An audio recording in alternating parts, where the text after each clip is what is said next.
I'm sat in a new £2 million Hypercar, which is supposed to be the quickest accelerating road car ever made. I've got my specialist timing gear up here. I'm going to launch it. See how quick it really is. Let's do this. Go!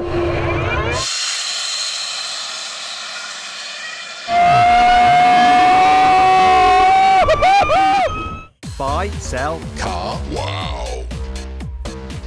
This is the McMurtry Spearling, and this thing has absolutely blown my mind. And I've got Kevin, the chief engineer of this car, to tell us about it. So what is the concept of this car? So this is a 1,000 horsepower, single seat, ultra high performance, track capable road car. And it's electric, isn't it? It's fully electric. And there's something very special about it, which is? Its fan system. The fan system basically allows this car to be not only incredibly quick off a launch and quicker than anything else out there, but also incredibly quick around corners. With the downforce it generates, it will corner as quick as any other race car in the planet. In fact, in the low speed corners is where it really comes alive, because it can generate 2 tons of downforce from 0 miles an hour all the way up to its top speed. Whereas normal race cars, you need to build up speed, and the faster you go, the more downforce it generates. Whereas this is just 2 tons all the time. Already seen it go up the hill at Goodwood, and it broke the record, didn't it? It did. So what time did it do at the hill? It did a 39.08.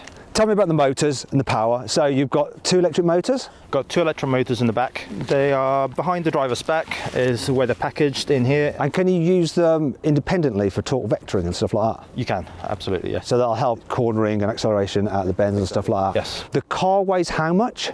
Less than a ton. Okay, so you've got more than 1 horsepower per kilogram. The quickest accelerating car I've ever driven is the Rimac Navara. That has almost 2,000 horsepower, but it weighs over 2 tons, so it has just less than 1 horsepower per ton. And obviously it doesn't have all the downforce that this thing has. So what's it made out of? It's all carbon fibre. Got a carbon fibre chassis, carbon fibre bodywork. When it comes to an electric car, efficiency is king. The higher the efficiency, the fewer batteries you need to carry around with you, so the less weight. So the overall footprint is similar to a 1960s Grand Prix car. And how many kilowatts are the batteries? It's a 60 kilowatt hour battery pack. Okay, so let's do like geeky consumerist stuff. So how far can you go on a single charge? So on the road, on a WLTP cycle, it'll give you over 300 miles of range. How long can you go flat out for on track with your 60 kilowatt hour battery? So if you turn everything to 100%, if you want to use the full 1,000 horsepower and go at a similar pace to an F1 car, you're not limited by the capacity, you're then limited by temperatures. So everything is going to start getting very hot very quickly. So on qualifying mode,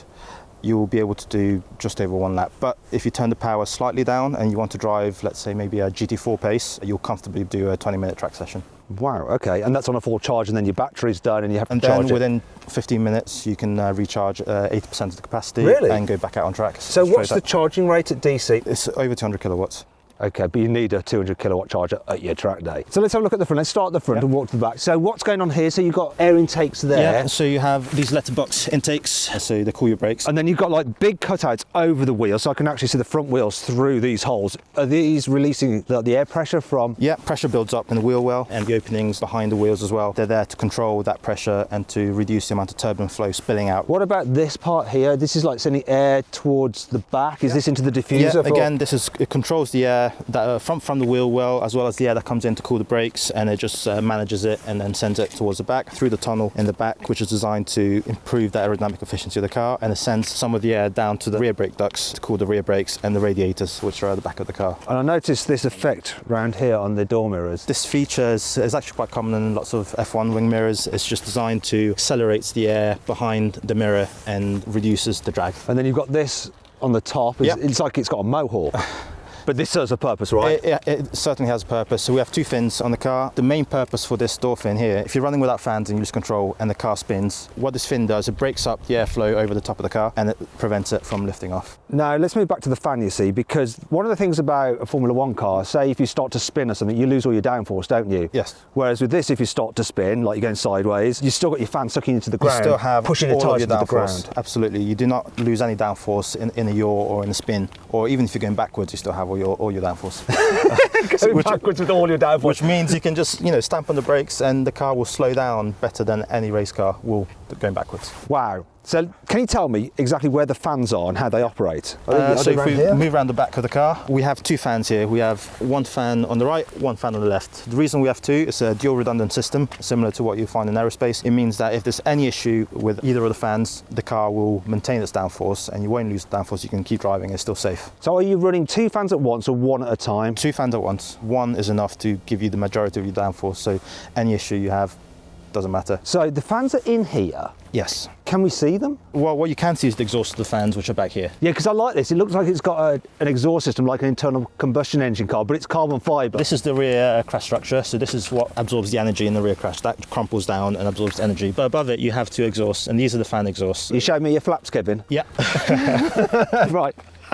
So the flaps are here, they're part of the redundancy system. So if a fan shuts down, the flap will close down, which means you don't have any backflow of air and you can maintain your low pressure underneath the car. With the fans, it's a bit like an inverse hovercraft. So rather than blowing the air down and hovering, it just sucks itself down and gives you all the grip you could ever wish for. Do you know what? To really understand how the fans work, I think we need to do some experiments.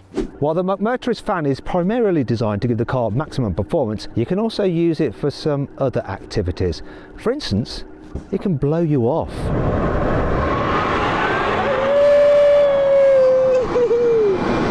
You know how hard it is sometimes when you're trying to replace a bin bag, but you can never get them open? Well, the McMurtry can actually help you with that. Look at this.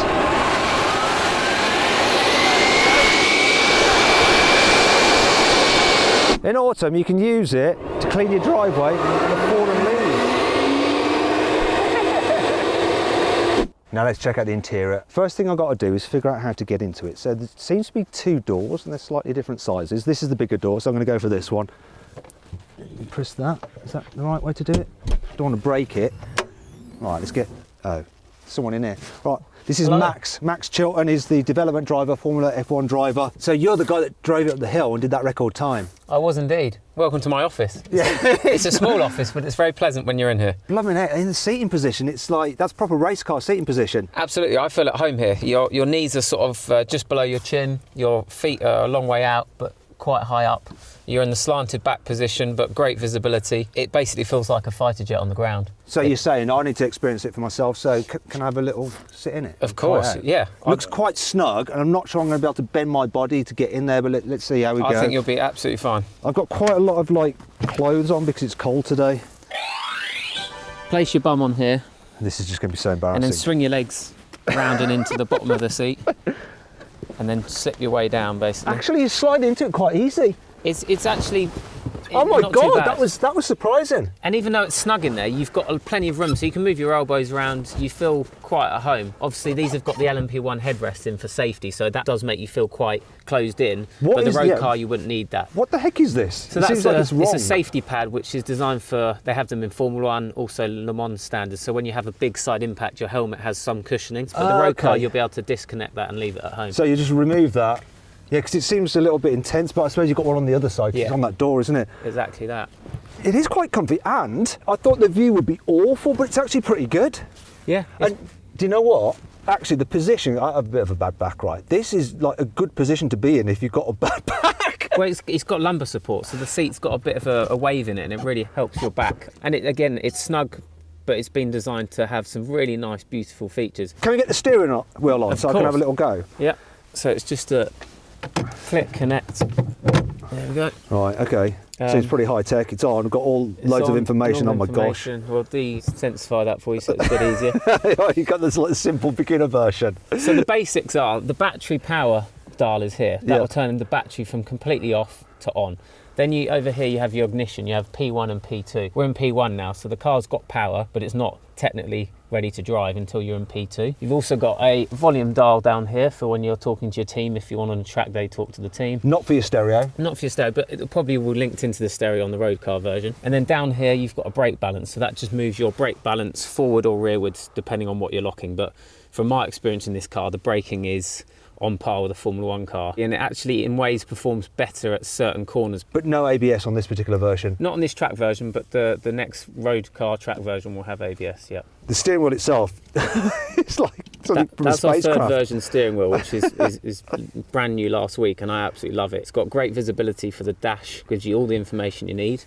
You've got an up paddle which puts it in drive on the right, and then the down paddle on the left either puts it back to neutral, and if you click it again, we'll go into reverse. You've got a ride switch here, which is the active suspension. Okay. That's if you want to come to a sleeping policeman on the road or drive through McDonald's on the way back from the track day, you can lift the car up, get over the speed bumps, and then you can lower the car back down. So that's just how much ride height you want, basically. You know what I want to do with this next, right? Order a Big Mac. Yeah, let's go for the drive-through. So we've got ride, we've got TC, which I assume is traction control. Traction control, you know what that does. Yep.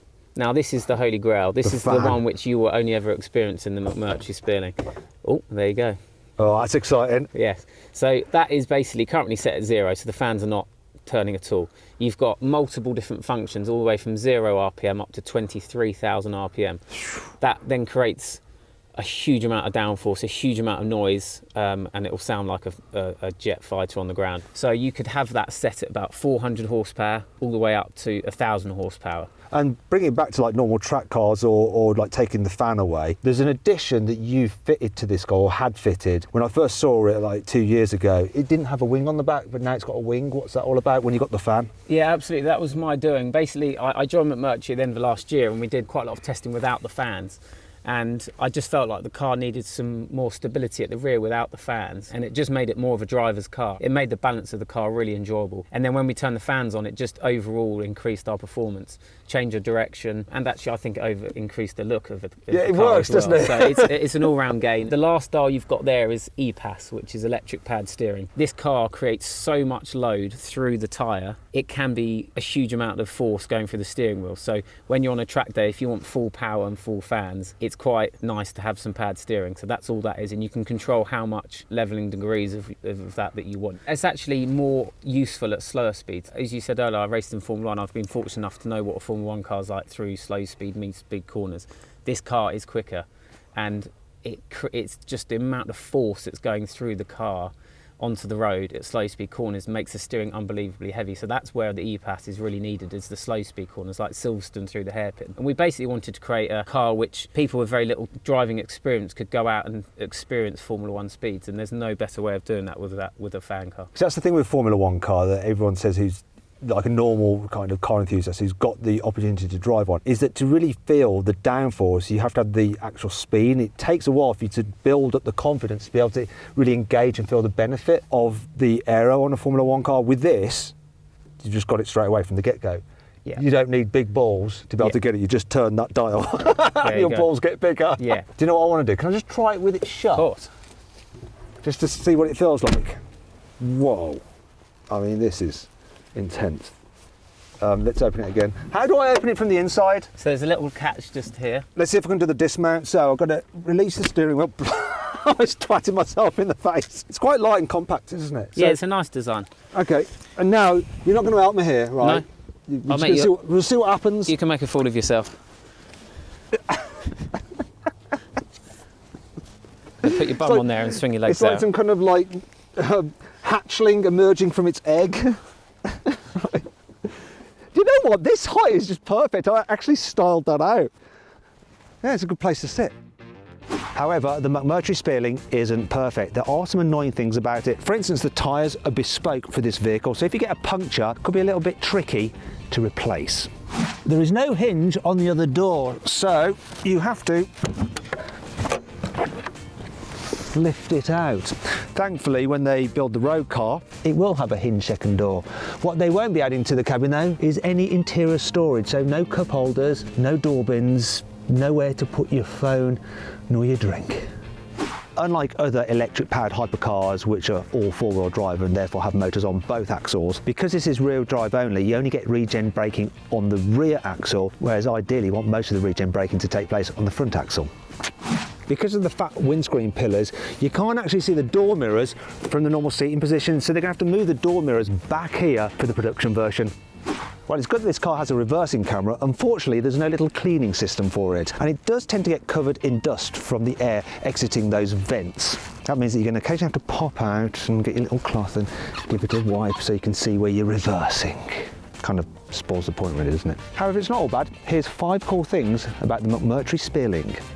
One of the reasons petrol heads don't like electric cars is because there's no noise, there's no drama. Well, there is with this McMurtry, because you can actually rev up the fan when you're stationary. Check this out.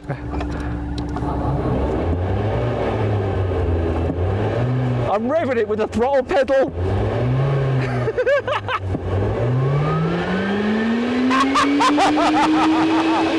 Just like ski goggles, the windscreen of the track version of the McMurtry Spearling has an iridium tint to reduce glare from the sun. Because the fan can produce 2 tons of downforce and the car weighs less than 1 ton, you could effectively park it upside down. Ah! When you look from above, you can see that the McMurtry company logo is the shape of a peregrine falcon, which is actually the fastest animal in the world. According to Wikipedia, it can do 242.3 miles an hour in a dive. Oh. Because the McMurtry is just 1.5 metres wide, you can actually fit it in parking spaces that other cars wouldn't manage to get into. Look at this! Look! Plenty of room either side. It's quick and practical. Before I drive this thing, let me tell you about the chassis. So it's a full carbon fibre monocoque and it's built to Le Mans LMP1 standards, so you've got full crash protection. Now the wheelbase, this is interesting, is just 2 metres long. Just did a Monty Python style funny walk there. Now the reason I'm pointing that out is because that's the same as the width of a modern Formula 1 car. Now suspension, you've got multi-link, fully independent, both at the back and at the front. Also it's got active suspension to cope with all that crazy downforce. Then there's the wheels. They're 19 inches in diameter and lightweight magnesium. You've got carbon ceramic brakes and centre locking nuts that are made out of titanium. They cost £1,000 a piece, which means that you've got £4,000 worth of nuts. Anyway, I'm delaying the inevitable because I'm a bit frightened. Let's drive it. I've got my specialist timing gear up here. I'm going to launch it. See how quick it really is. Let's do this.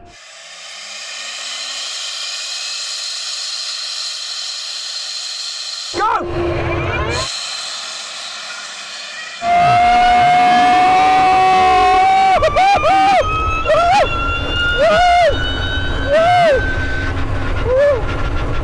Okay, so that was just insane. Off the line, it was like being catapulted. And he got up to speed. I don't know what the speed was, but then he like just seemed to stop accelerating. It's like it's got a limiter on it. But he got to that limited speed so quickly. Times I've got up here. 0 to 60, 2.27 seconds. 0 to 100, 4.31 seconds. And the standing quarter mile, 9.34 seconds. Really, really quick, like off the line. Oh my God, it was nuts. But it like seemed to top out before I'd done the quarter mile. What's going on? Yeah, so you've got good sensation, so that's absolutely what it was designed to do. So this is the official Goodwood car. We haven't changed it since it left Goodwood, and we geared it to do 150. So what that would have done is you've got to 150 ridiculously quickly, and then it's just sat on the limiter. Yeah, one thing I was thinking though, I mean, it was rapid off the line. I can't believe for a rear-wheel drive car, just the traction it got off the line was nuts. 0 to 60, really good, 2.27, but I have been quicker in a Rimac Nevera. Now we've given you like around 600 horsepower. We'll give you the full beans. We'll give you so that wasn't full power? Absolutely not. You sneaky. This thing's miles faster than you've ever driven anything before, so we'll give you a full 1,000 horsepower now. It is still damp, so it won't be probably the best time we've ever done, but it will be outrageously fast and you'll be pretty staggered. I'm a bit nervous now because if that's 650 horsepower, I'm going to get an extra 350. This is going to be even more intense. Let's do it though, Max. Let's do it. Dial me all the way up. Now I'm going to go for the full 1,000 horsepower. Dial the fan up. Here comes the fan. Throw the throttle. Here we go.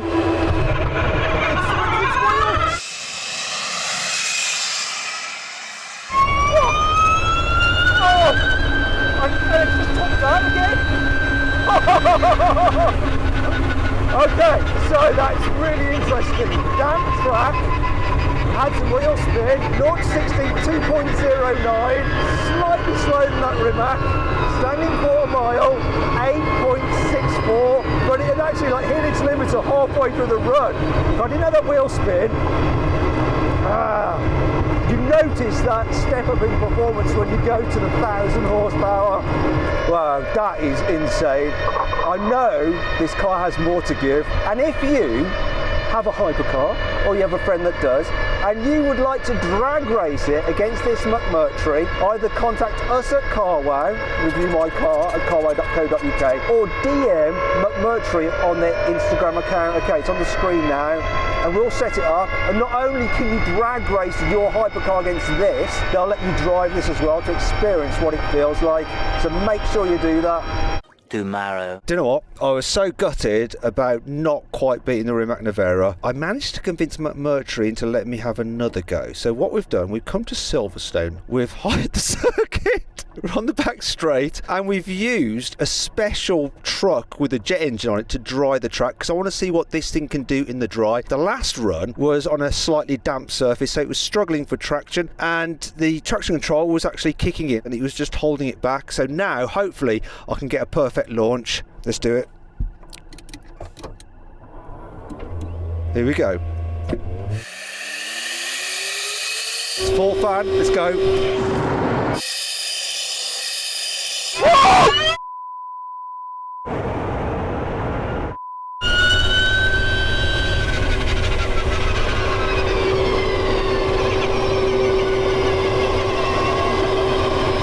That did the time. Me, 8.35. It hit like it's 150 mile an hour limit. I'd put it to 145 in like 5 seconds, and it's got like 3 seconds where it's just not even accelerating. That actually hurt my head. That was a different level to before. I actually don't think I did that properly either. I think I might have come out the throttle and started braking too soon. I think I might have done that because it's just rearranged my brain too much. I need to do another run. I don't know what I'm doing now. I'm just like freaked out. I don't know how to get into reverse or anything. It's just messed with me. I'm just a mess. I've never accelerated like that in my life. I can't get into reverse. Oh, it's this way. Go in reverse! Don't know what I'm doing. I've lost it. Can someone come and help me? I need help. I don't know if I would even want to do that again. It's uncomfortable.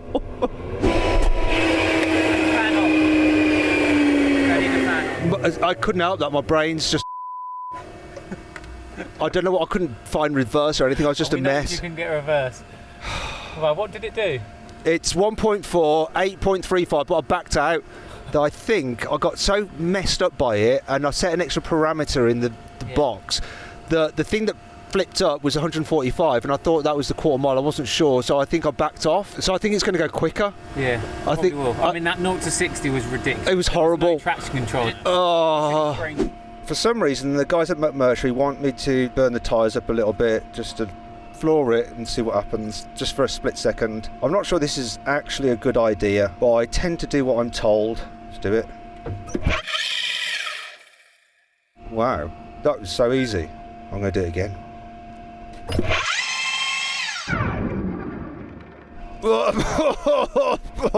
Right, you're good to go, okay? Okay. The tyres are now bone dry hot, it will make them quicker. Okay. So fan, remember, full throttle, full brake, wait for it to spool up. What you did was perfect last time. Just remember when you get to the end, turn the fan off. Yeah, okay, I'll try and remember. I bet I'll forget. I'll forget. I'm not sure if I want to do it again, it's too insane. Let's do it.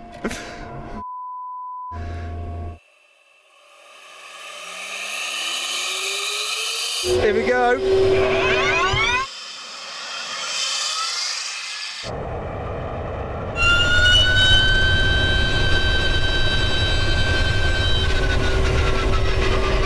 I cocked it up last time. 7.97. Fan off, fan off. Remember to put the fan off.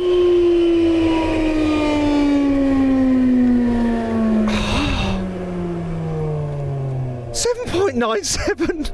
A sub 8.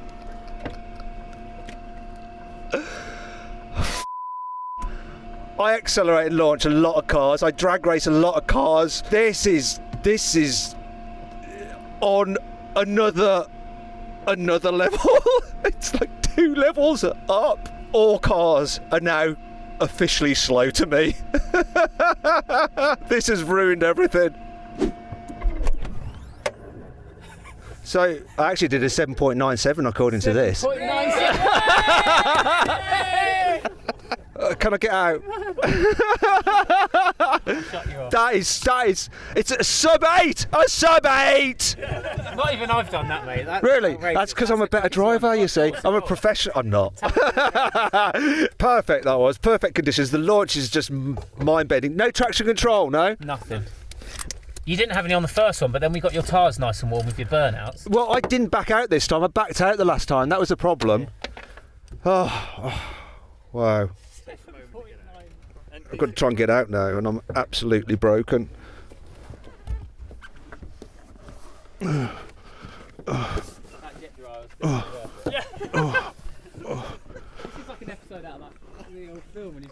Oh, God.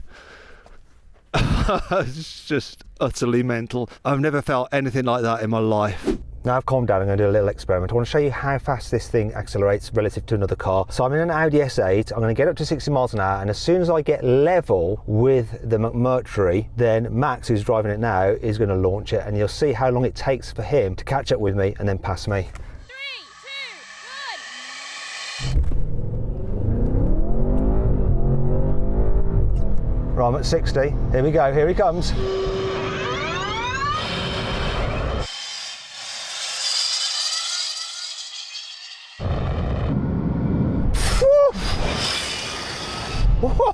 It's just buggered off.